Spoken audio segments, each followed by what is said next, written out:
Okay, we've travelled up to Liverpool today for some words with Tony Bellew in the famous Rotunda Amateur Boxing Club. Yeah. And yeah, lovely to meet you. How are you, first of all? Thank you very much, and it's an absolute pleasure and happy to have you here at the greatest amateur boxing club the world has ever known. Spiritual home of boxing. ABC. Oh yes, listen, without this place, I wouldn't have achieved anything that I went on to achieve in my career. So yeah, it's massive. Thanks to this place, the legendary Jimmy Albertine there on the wall, our old coach, who's no longer with us, but yeah, thanks for coming here. Oh, thank you. Obviously you had a stellar, very distinguished boxing career, some incredible fights, yeah, world title fights, won world titles, but since stepping away from the ring, you've obviously branched out into, you know, media and television, and you were famously on SAS Who Dares Wins. You said in some ways it changed your life and, you know, helped you overcome certain things. And I mean, was training for that in some ways tougher than training for your title fights? Yeah, I mean, the experience was unbelievable. Training for the SAS, physically it wasn't that bad. Mentally, I was just in such a bad place. I'd not long retired. Was a little bit lost, and yeah, just a difficult time in my life. And then I had long lost my brother-in-law, and it was just, everything was just a whirlwind. And I'd snapped me ligaments on my foot 5 months before that. And I was getting over an injury, and then I went on the show, and I just thought, I've just got to get on the show and see it. I've always admired people in the military, especially high up in the military, and they were like my heroes. And I just thought, I wonder if I could have ever been a soldier. In all honesty, in hindsight, I never watched the show back. I've never seen it back, what you guys have seen, and I never watched the show. I just got shown a clip of someone doing milling, and I just told the producers, I refuse to have a boxing match with anyone on the show, so do not put boxing gloves on me. I just warned them. I said, because if someone's to hit me, I'm obviously going to defend myself, and then you're going to need an ambulance for whoever I strike back. Yeah.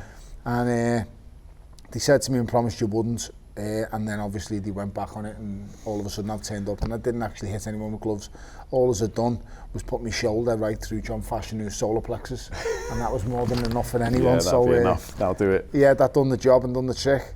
And that was it really. So great experience, as I say. Physically it wasn't as tough. When I look back at the things we done, it wasn't that hard, but mentally, I think I slept 26 hours in 9 nights. The longest I slept in one sitting was 3 hours. So it's draining. Minimum amount of food, just, I say the way to get to somebody, you know, is lack of food and lack of sleep. Yeah. And that was done to us in abundance, and it was very, very tough. When it got to the end, I never thought it was possible to fall asleep standing up. That show showed me it was possible. When we got to the interrogation part, once they say, if you get to the interrogation, you've completed the course. It's just the fact that I couldn't snitch. I just wasn't able to tell tales on anyone, and we were informed in the briefing before we went into on the run, you're gonna have to tell certain things, and I was like, and I sat there, I remember sitting there thinking, I've come all this way and I can't win. And I can't win because, listen, I start telling tales on people, even though it's a game show or whatever, and it's a reality TV show.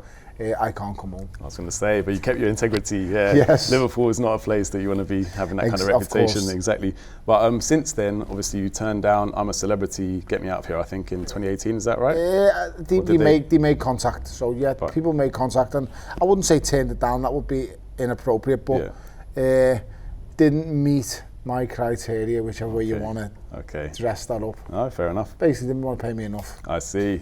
So if the money was enough, you'd consider it? Everyone's got a price, but I'm not going to lie, I'm absolutely petrified of spiders. I'm a bit of a screamer. I know I don't come across as that. Everyone thinks I'm a lunatic hard case. I'm not, I'm just a normal fella who's pretty good at punching people in the face with boxing gloves on, but besides that, I'm pretty soft, really down to earth.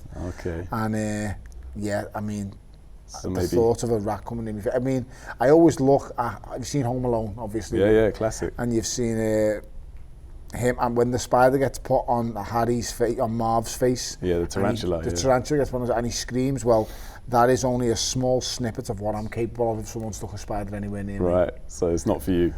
Possibly. Like although I say, that is what the kind of reactions they want on the show. I bet you it is, yeah. Maybe they're going to come back with a bigger offer. They also don't want a cardiac arrest on the show live, that could happen to me. So I don't know. Maybe. What about anything else? Dancing on ice? No, definitely not for me. No, I'm planning on staying married forever. Okay. So, yeah, that's the curse of the program. Everyone goes on that show. Everyone seems to be divorced after 10 minutes, and that is not in my plan. Thank you. Okay. So obviously, mainly what you do is commentating on boxing, because obviously that's where your expertise lies.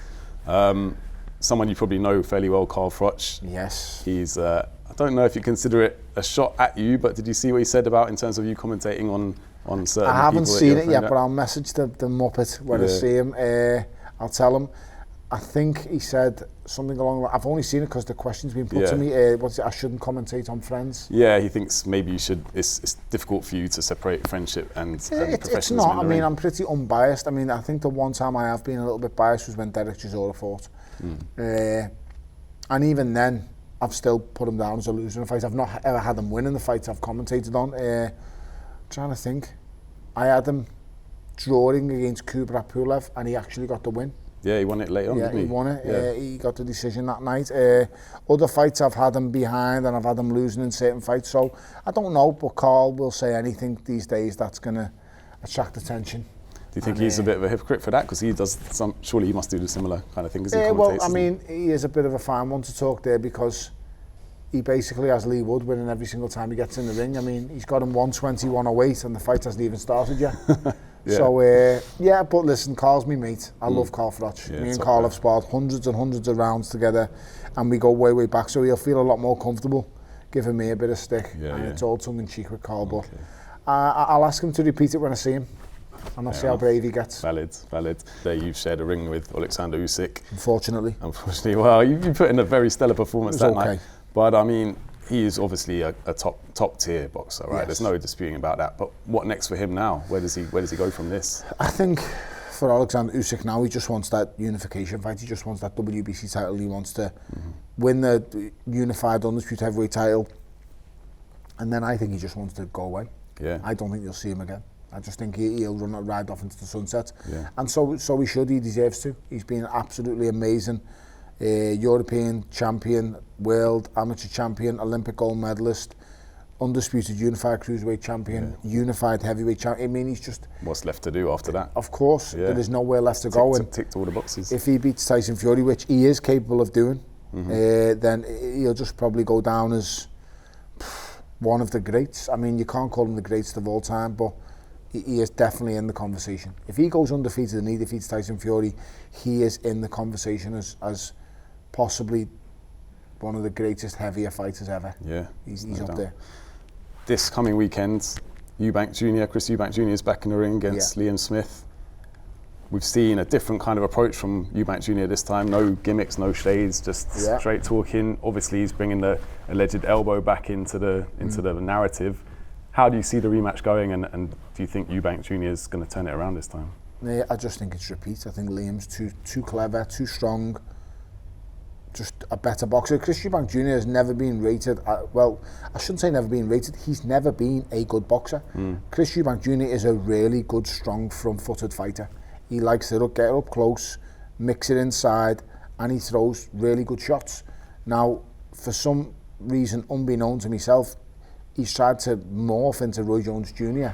for the last couple of years, and it just doesn't work. I'm sorry. Just stick to what you're good at, mate. Know your strengths and play your hand. He's got him training him again, I think, for this fight, hasn't he? I think he's left him, and I think he's now with Bo McIntyre. He's training for the first fight. Yes, he's with Bo, and Bo trains Terence Crawford. Yeah. But unfortunately, you're not Terence Crawford. No. And you can't do what Terence Crawford can do. Terence Crawford is pound for pound right now the #1 fighter in the whole world. By you employing Bomac, you're not going to turn into the #1 fighter in the world. Doesn't work like that, does it? No, it doesn't. And I'd say Liam's just a better fighter. He's a better boxer. He has a better pedigree. Liam's a former ABA champion, a former world champion, British champion. All these boxes he's ticked, and nothing was given to Liam. No. He's had to earn everything. Done it the hard way. Yeah, he's done it literally. He has done it the hard way. A fighting family, one of 4, and all of them have been fantastic fighters and fantastic champions. I'd say done our city proud. The part of the amazing Rotunda gym here. Yeah. And I just think it'll be repeat. I don't think he'll knock him out this time. And to address the elbow situation, okay, yeah, it catches him, but it's a punch. Yeah. The uppercut does just as much damage as the elbow that catches him. It wasn't deliberate in your view? Not a chance it's deliberate. I mean, an MMA fighter would struggle to pull that off. Yeah. To come up and then catch him with an elbow as it does. Like I said, I'm not going to deny it and say it didn't. Of course it catch him, but he was absolutely on his way out before it even landed. The uppercut on the straight right hand is what finishes him off. He's clinging on to anything that can give him any kind of hope. Yeah, that's the fact of the matter is, Chris Eubank Jr. is just not as good as Liam Smith, and he never will be. Heard it here first from the main man. Yeah. Going back to the heavyweight division though, Anthony Joshua, he finished Robert Helenius with a decent combination, but he still looked gun shy up until that point. Do you feel like if Deontay Wilder is the next opponent for him, it's too soon and it could catch him unawares? You know, Deontay Wilder's got the power that he's got mind, he's got mind-numbing power, but so does Anthony Joshua when he throws it. And if you force him to throw, which Helenius didn't do, then it's a different ball game. I mean, I think gun shy is a little bit unfair. I think it's a bit tentative, I'd say, maybe. Fair. I think when you move trainers, you want to be able to employ and impress your new trainer, and I think that's the phase he's going through. He's trying to impress the new trainer and show him that I'm doing the things we've been working on. And in doing that, it takes away from his normal style. Anthony Joshua's best style is he gets up close, he lets his hands go, and he's explosive and he's seriously powerful.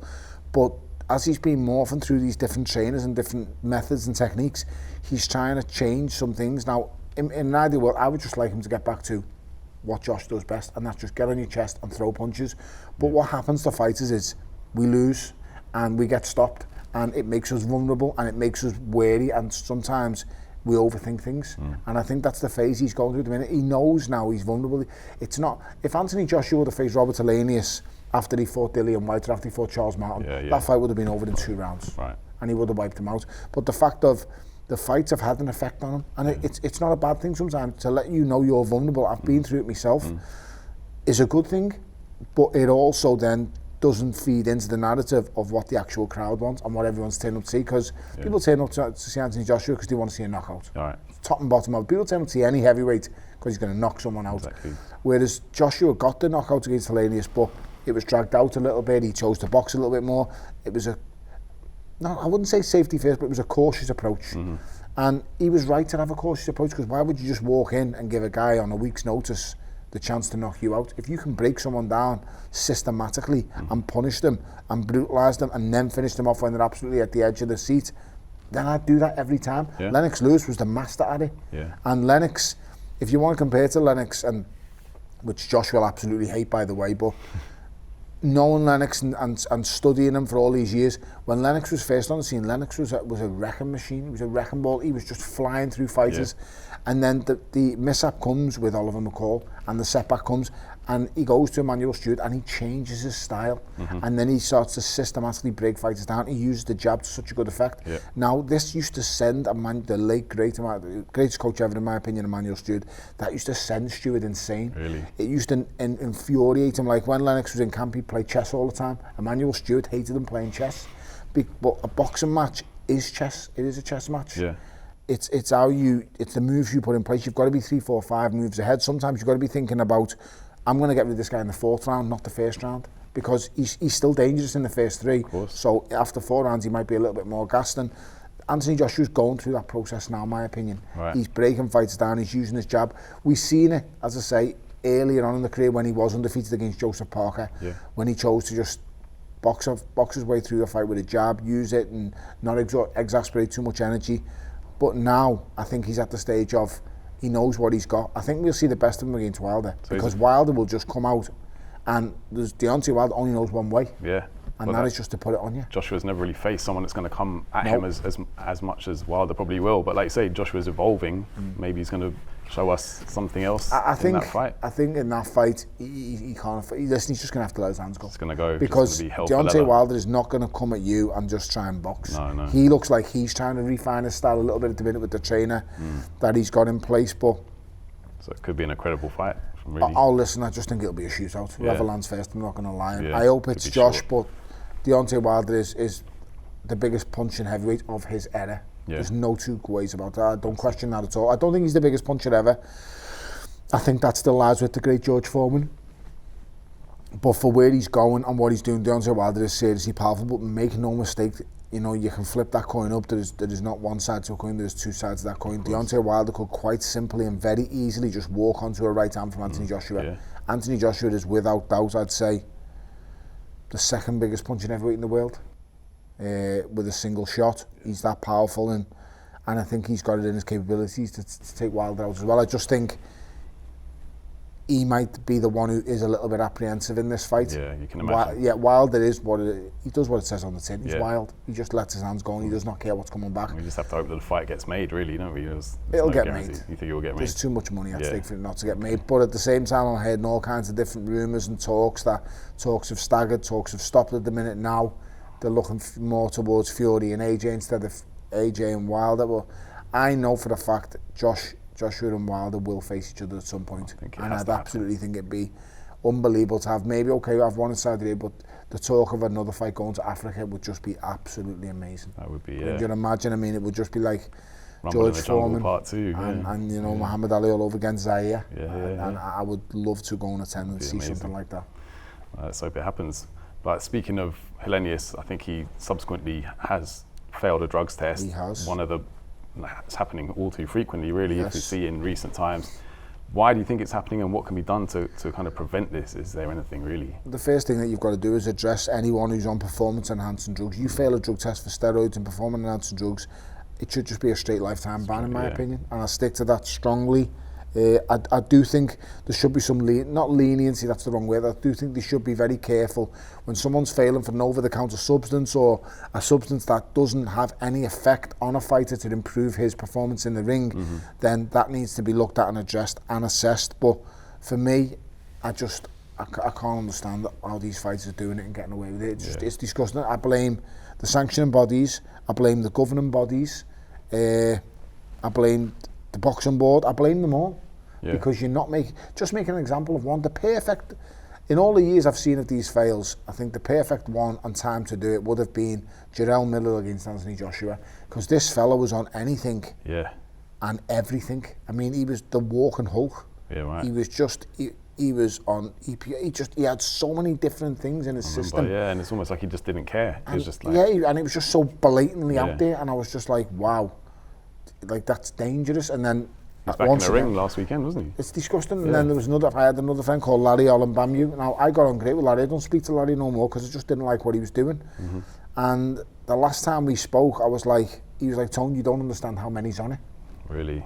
And I was like, doesn't excuse you doing it. No. And he was my friend, and we don't speak no more. So it's sad, really, but it's one of them things. I mean, people will knock me and say to me because I backed Conor Benn.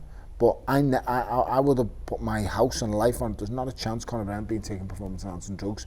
But then I take that stance because I know him. But okay, let's just say that he did fail. Then I've got one wrong. Then I need to be told and put straight. But ultimately, it's come back now that he is innocent. So you don't know. But like I say, you can't. Once you fail for performing enhancing drugs and steroids, you should just be banned for life. I just don't see any other way around it. No half measures. Once you do it with one or two fighters, I think the whole game will change. It will go away. I genuinely believe that. And let's hope that's what they eventually decide to do. In terms of YouTuber boxing, you've been predicting outcomes correctly in the past. I think you said Jake Paul would stop Nate Diaz on points, which he went on to do. Now we've got Logan Paul and Dillon Danis coming up soon. I think you saw the press conference recently, got a bit out of hand. And then KSI against Tommy Fury. What are your predictions for those two? I think Logan Paul beats Dillon Danis. Do you know what? Tommy should win, but I think this will be the hardest fight of his career because JJ has something about him where he will just let his hands go. Just no. Whereas was it Jake Paul who faced Tommy? Jake Paul wouldn't let his hands go. He was a bit nervous and apprehensive and scared. I think KSI will let his hands go. So while I'm predicting a win for Fury, it's not with any real certainty. On points, maybe. Oh yeah, they'll definitely. I think it's only a 6-rounder. I think something. So it's not a very long fight. If it's a 6-rounder, then he might let his hands go. You just don't know. But like I say, he should win. He's the one with the professional boxing license. JJ hasn't got. I give him so much credit, KSI, because he's just a kid who's who's just so hard working. He really does work hard. Like I've had a conversation with him, me and Eddie Earn, done a podcast with him a while back, and I was intrigued by him, to be honest. I really like him. I think he's a good kid, really nice lad. And I give them so much credit because they're paying fighters absolutely fortunes with their prime drink. And I think what a good thing to do.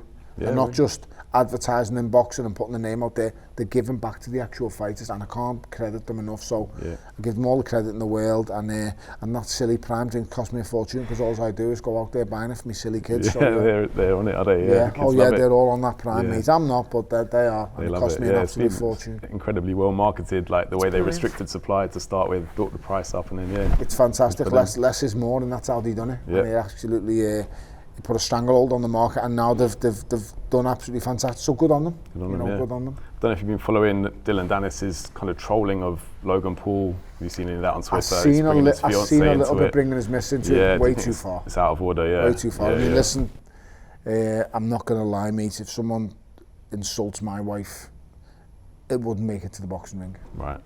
It will be dealt with immediately, mate. Literally immediately. Whether they're out, it doesn't matter how many security guards you'd have with them as well. Yeah. It will be just getting dealt with. So you can't have someone insulting your wife or your fiance or whatever. That's it, it's a step too far. But I don't know what prompted him. I don't know what prompted him to do that, or I have no idea. I don't know anything about anyone's missus, or I've got my hands full with my own wife, to be honest. So I tend to just keep that anyone else's that. That's it, mate. Fair enough. One more boxing question. I think Joyce has got his rematch coming up with Big Bang Zhang. So you think how can he, because obviously in the first match he didn't seem to fully grasp, but I don't know, Big Bang Zhang is going to be southpaw. I think there's undermining factors with Joyce. Joyce is the most durable heavyweight I've seen since Oliver McCall. I have never seen a heavyweight take shots that he takes, and he just takes them and nothing happens. But when he fought Zhang last time out, that was the first time I've ever seen him react off a punch to the head. He reacted in that second round with a big straight left. Now, I've heard a few rumours and a few little whispers about him in camp and how he hasn't been prepared and how he thought he was going to walk through Zhang in the first fight. I'm told he's addressed it all in this camp. So I'm not making any excuse for him. I say Joyce isn't my fighter. I wish him well. I hope he does it, but I'm not sure. I think if that punch resistance is gone, he's finished. There's no two ways about it. And I think you'll know by the first round in this fight, because Zhang will come out and let his hands go. Zhang is a big punching southpaw, who I believe should be undefeated. I believe Zhang defeated Filip Hrgović when he faced him. Oh yeah, I thought it was a bit of a home decision, that one, wasn't it? I thought. I mean, well, it was more of the promotional decision, and you know, you look at who he's with, and he got the decision that night. But I don't think Filip Hrgović deserved to beat Zhang, and Zhang takes the loss. Then he gets launched and thrown to the wolves with Joyce, and I think they expect him to just get dealt with. But he didn't. He turned the clocks back, and he really gave it to Joyce, like I said, and he just couldn't miss him with that left hand all night long. And Joe was buckling, he was tumbling, he was getting hit with body shots, and I don't know, he's going to have to change an awful lot if he's to win this rematch. But it'll be interesting if what I'm hearing in camp comes to fruition, and it was down to a few little issues, then Zhang's absolutely had it, because Joyce is just the immovable object. It's going to be an intriguing fight. It'll be a brilliant fight. I think you'll understand that where this one's going after the first round, because Zhang will land on him straight away again. You can't miss Joe. No. Top and bottom of it, you can't miss him. And as I said, his durability is his greatest strength, but at the same time, his work rate and his fitness and his athleticism as a heavyweight are also huge factors and major strengths. So we'll see if it can play a factor again. I'd like to say Joe, yes, but maybe. I think his punch resistance is gone. I was going to say, I think you only fought outside of the UK once in your career, is that right, in Canada? Unfortunately, yes. If someone offered you a certain amount of money to fight in Saudi Arabia, would you have any qualms about that? Oh no, I mean, I've been to Saudi Arabia. Yeah. I love the Middle East, I'm not going to lie. I'm not Dubai's not the kind of place for me, to be honest, but I think Abu Dhabi is absolutely beautiful. I think the Middle East is an unbelievable place. I'm not one of these people who condemn countries and condemn people out the way they go, because who am I to condemn a country? Look at what our country have done to people. Look at what our country have done to other countries and continue to do to other countries. We've pillaged every country possible. True. So we are no one to call. I mean, like I said, Saudi Arabia was crazy. I went there for Joshua Ruiz 2, the rematch. it just keeps coming back to, if you're paying enough, I'm playing. Right, but do I always want to play? No, I don't. No, fair. But like I say, I'm not a billionaire. I'm not ridiculously rich. I mean, I've done all right. I've got enough. I can survive. Yeah. I don't ever have to work again if I don't want to. But I'm still. I've got 4 kids, mate. Yeah, I also. A hungry wife. Yeah, expensive. Kids are expensive, aren't they? Believe it. We'll see. But obviously, Saudi Arabia, the Football League has been affecting the Premier League in terms of they've been coming poaching players, offering crazy wages. We know you're a massive Everton fan. Yes, I'm just hoping Mo Salah's the next one. Well, the offer's there on the table, so. Oh, mate, I mean, I shouldn't say. I mean, people are going on about it. Let's just be brutally honest here. The Premier League have done exactly what the Saudi Arabian League are doing now. We've took all the players, we've took the best players in the world, we've got them flying over here. Manchester City have done it to every big player. They've just took the best manager that's ever lived, in Pep Guardiola, just snatched him from somewhere and took him. And well, I shouldn't say that. Probably Sir Alex Ferguson still is, to be honest. But it's we've done it. So why are people going on about the Saudis spoiling football? Double standards. Of course, the English done it years ago. Yeah. Before us, the Italians, then the Spanish done it. So they all throw money and don't have double standards. I believe, like, when I seen Jordan Henderson go to Saudi Arabia, I was like, good on you. Yeah. Why not? Why not? Why shouldn't he? He wasn't going to play much at Liverpool. Go and get paid. And set your family up. Yeah, just set your family up and set your kids up. And I just don't. In no other job in the world would anyone, and I don't care who you are or what you're saying, if someone comes to you and says, I will pay you 5 times more than you're earning to do what you're doing now, just come and live in Saudi Arabia. Yeah. I don't care who you are, you're going. I'm not going to and include me in that as well, because I'm going too. And me. Mate, it's just and people say, oh well, footballers already enough. I'm sorry, no, they don't. Because when is ever? Do you think a billionaire says to himself, yeah, I don't want to do that deal because I've already got enough? Of course he doesn't. He goes, no, I want to get more. That's right. Yeah. Because if you can make more and you can get more, then so be it. I don't care if you think you've got enough or whatever. See, I'm from a different kind of cloth. Where I come from as a kid growing up, nothing was ever enough. Nothing, because when you've got nothing, you just want to strive for more and more and more. Now, that's a dangerous mentality to have, and I've got that mentality. My kids don't. My kids don't have that mentality. Had a different upbringing to you. Because they're completely different, and they've been brought up in a whole different strategy. And make no mistake, I had a nice upbringing. I had 2 lovely parents, and we lived in a tough neighbourhood, but it was a brilliant place. It made me exactly what I am today. I'm a product of my environment, but made you successful in your own right. Yeah, 100%. Without that upbringing and that environment, I wouldn't be where I am today. Moving on to Everton, I'm not sure how much you want to talk about Everton, but we have to just briefly. Obviously, it hasn't been the best start to the season, but next week, Sheffield United away, big chance to get some points on the board. How do you see that going? And do you think Sean Dyche is the man? Okay, that's a lot of questions in one, but no, don't worry. I do think he's the right guy, yes, right now. And I think he's doing... People will say he's doing a terrible job. I don't think he's doing a bad job. He's playing the hand he's been dealt. And it's a really tough hand at the minute. Not a striker in sight. Yeah. We're not hitting the net. But I must also stress the lads are working hard. I've been at 2 of the games out of the 3. It's just tough at the minute. It's tough. I was away at Villa, and the lads really let themselves down. Yeah, First goal goes in and they've basically spewed it. They've quit. Now, them lads are my mates. And there you go, once again, I'm telling them they've quit. And they did. The Reds went down, they lost it. And if you could have made 11 substitutions that day, you'd have made them. But what you do, you know what I mean? You just... It's tough, yeah. You're getting the ball. In 2 out of the 3 games, we've created 40 chances. And I think there was 10 good goal-scoring opportunities. We haven't taken 1. You do not put the ball in the back of the net, it's going to happen to you. Yeah. When you're in the Premier League, if you don't take your chances, the other team will, 100%. And we're just in a position now we've got to take our chances. A couple of good acquisitions coming in. I think 2 of them have already arrived. I think there's another couple to go through. Okay. So we'll see where it leads to, but I'm optimistic. Like I still think Everton will finish 12th this season. 12th? I actually do. I am very optimistic. I really am. That's what Everton Football Club have done to me.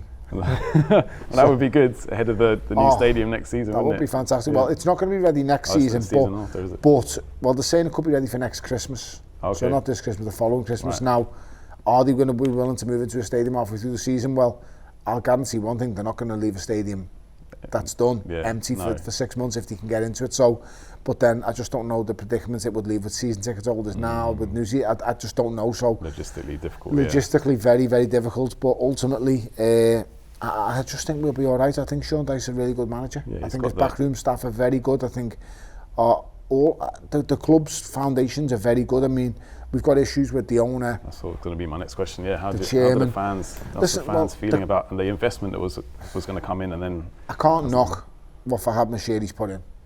You cannot knock it. Spent big money. He spent huge amounts of money. I can't knock the chairman, because once it gets, the chairman floated our club for a good 12, 15 years and done absolutely amazing. Finished in 4th. Okay, no trophies came in, but under David Moyes we were solid. We were there every year. We were up in the top half of the table. We were fighting for European places for a number of years. He got us into Europe time and time again. Roberto Martinez comes in while the chairman's still chairman. He gets us to finish in Europe. We go and travel around Europe. I went to Wolfsburg. I went around Europe watching Everton. It was amazing in the UEFA Cup. We've just had a great time. Ronald Koeman comes in then, and then it's that period of Fahad Mashiri comes in and he's the guy to sack Roberto Martinez, and then he gets the man he wants in Ronald Koeman. Yeah, that was a weird one. And Ronald has a great first season, fantastic first season, but then the second season everything drops, and I'm sick now of seeing this revolving door with managers. I mean, when Carlo Ancelotti come through our door, I was just like, wow, how is this even happening? I mean, it was like everyone was really. It was like Al Pacino turning up in Coronation Street. I just thought, wow, how is he here? Yeah. But he does, and we're doing okay. But then obviously he moves on, and Real Madrid come calling again. He goes on to win the European Cup again. Of course. But we just, our club's a massive club, and Huge I love club. being huge, and I just think we've just got to ride out this season. I mean, only Everton Football Club could spend £500 million and be worse. It's a bit mind-boggling. This is 2 directors of football, 2 directors of football and 5 different managers. That's what that squad consists of. 5 different managers, then players, and 2 directors of football. Now, the directors of football in Steve Walsh and Marcel Brands, I just don't know what's going on. Because when you disconnect there between everything, well, when you employ directors of football, it's their job to bring the players in. Now, I wouldn't believe anyone in world football can tell Carlo Ancelotti who he should and shouldn't have. No top manager in the world, in my opinion, should be told what players they should and shouldn't have. They should say, I want him, go and get him. If I can't have him, he's me option B. But the way football's run now, it's very different, and I think a director of football is put there, well, the way it's explained to me, and I've spoken to Kevin Thelwell at our club. He's a lovely fella, he's doing a good job and he's trying his best, but he's got his hands tied, because the position we're in with financial fair play at the minute is very, very difficult. We're teetering on an edge, and you don't want to go over it because the implications are just huge. You know, you've got these people who can deduct 10 points from you, and that's the end of you. Relegation instantly. Of course, well, listen, that you're gone, and we aren't Manchester City, where you know they're teetering with financial fair play, and then you know what they just do? They just put a lawsuit on you. And then the lawsuit just goes. Of course, £500 million. But mate, all they do is they just put a lawsuit on you and just say, right, we just battle you in law, and no one's ever going to beat Manchester City when it comes to money. So it's a financial minefield, but at the same time, I think we'll be okay. I've got belief and trust in us. And I'm sticking to me guns, mate. 12th place. How did it feel to see Anthony Gordon score against Liverpool the other day? Was that a weird? Did you just say us? Are you a Liverpool fan? No, sorry. I mean, Jesus Christ. I'm an Arsenal fan. Oh, okay, you're a lucky boy. Not too bad. We're coming up here to play you lot of Goodison in a couple of weeks. Unfortunately, that's not nice. I don't like playing the Gunners, top team. Brilliant manager. Michel's a diamond of a fella. I'm a big fan, so yeah. Michel used to come and watch us fight. Lovely, lovely man. Obviously, he's a blue through and through, wasn't he, Benton? Brilliant player, brilliant guy. It's just, it's tough. It is. It's Premier League football, and there's a reason we're the best league in the world, because anyone can beat everyone, and you've just got to try and navigate your way through a season. But I'm sticking to this 12th. I just think we will come good. All right. Well, we'll wait and see. But thank you very much, Tony Bellew. It's been a pleasure, and that was great to hear from you there. Thank you very much. All right. Cheers.